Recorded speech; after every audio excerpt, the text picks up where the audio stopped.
And here we are in the final area of the game.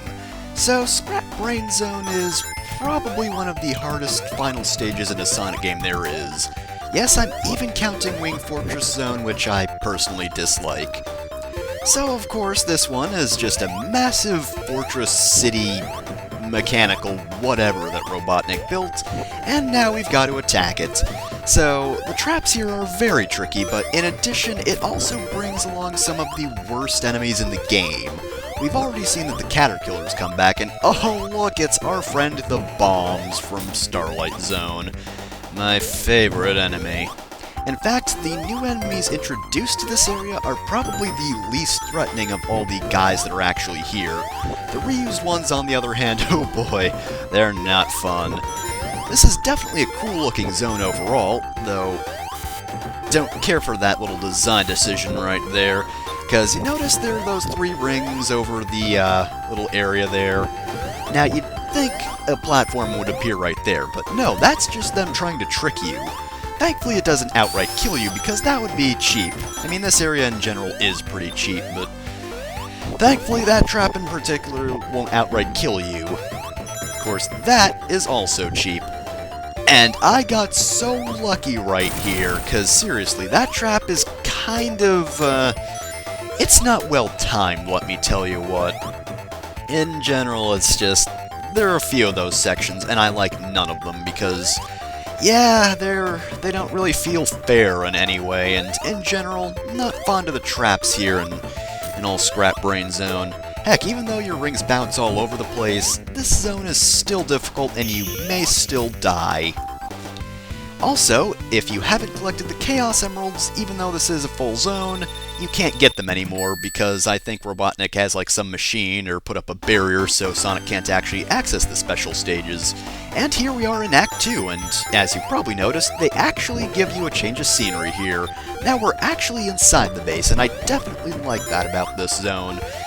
That's something they would do for later Sonic games, well, Sonic 3 at least. I did always appreciate that, because they'd give you a change of scenery and a new song for most second acts. Of course, the song is the same here.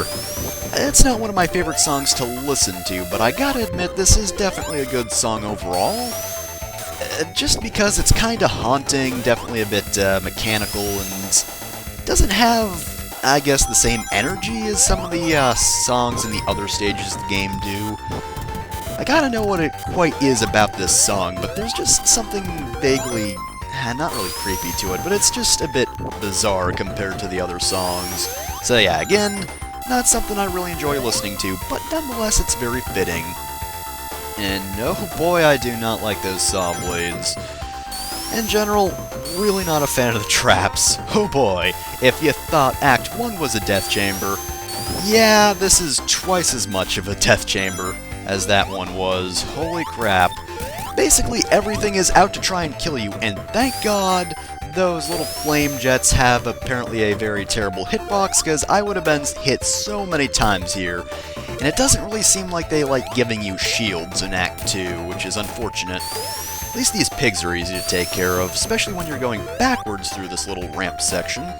There's just no problem there unless you almost run into one of their bombs like a moron. Just explode already, thank you. Hey. Traps everywhere, and I hate all of them. Okay, that one wasn't so bad. You just had to roll past it, and we're done! Yeah, those were some short stages, but holy crap, my life was in danger in both of them. 'Twas quite a few close calls in Act 2, but nonetheless, it's time for our showdown with Robot... Really? You're gonna put a barrier up? What are you doing, Robotnik? Oh, come on! That's cheating! So remember how I actually kinda liked Labyrinth Zone? I don't like Scrap Brain Zone Act 3. I'm actually going to take a very good shortcut here, because this stage is really, really difficult. I legitimately cannot get through there without getting hit. They don't really provide many, if any, shields, and this isn't the longest stage, but it's long enough where you just want it to end after some time, after you've been beaten down by every single trap. This time around, the water is a lot more threatening than it was in Labyrinth itself. And honestly, it's not that good to look at either. I mean, I guess it's not the worst thing ever having this purple tint, but I've seen better. Labyrinth's water looks nicer. That's actually where you'd come out of if you took the normal path, but I'm skipping this stage because otherwise I would go insane trying to complete this one. Heck, even that last section is pretty difficult. But once you get to the springs, we are in the final zone. Which, as the name implies, isn't really a zone, but is just the final boss.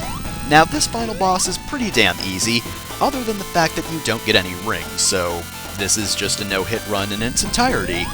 It's kinda luck-based in that you need to find Robotnik wherever he emerges, but you don't know where he's going to emerge until he's actually, out and about, and, you only have a second to hit him, and you can only hit him once.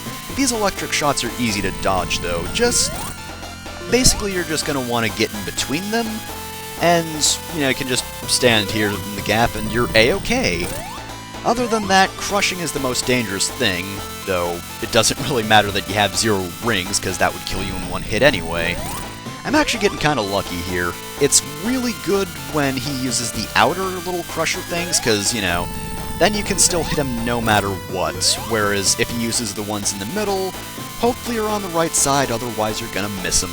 I am definitely getting very lucky here, because he is picking some pretty good spots for me, actually.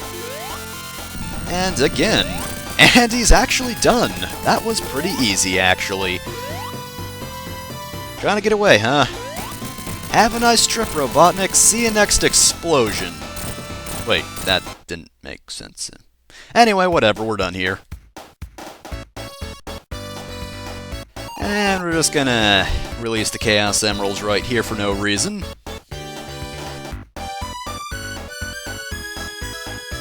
Whoa, what? Flowers exist? Oh right, gotta pose! Yep, Sonic is the fastest thing alive. He goes from confused to different confused to doing a cool pose in front of the screen. Because Sonic. So yes, that is Sonic the Hedgehog. As I've said many times before, it's a pretty good game, it's just, it's not as good as the later ones. Lack of spin dash really matters, and overall the level design and aesthetics are just a little bit more bland compared to what you see later on in the series. The soundtrack still holds up overall, though. I mean, this one more or less stands to the later ones. Again, they're a bit stronger, but they're definitely listenable in this game. Really, while this game isn't the best, it's only set back by the fact that it's the first.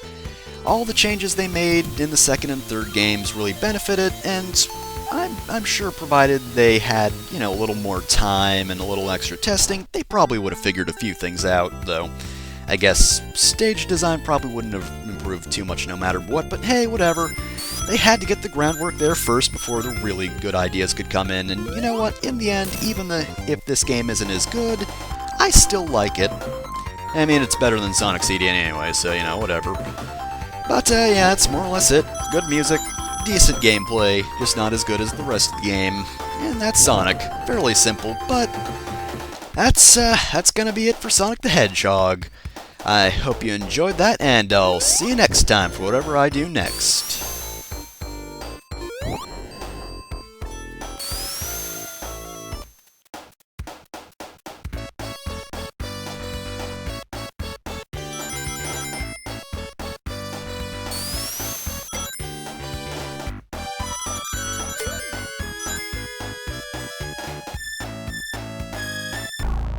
Jeez, talk about a sore loser. What did the word end ever do to you, Robotnik? Really now?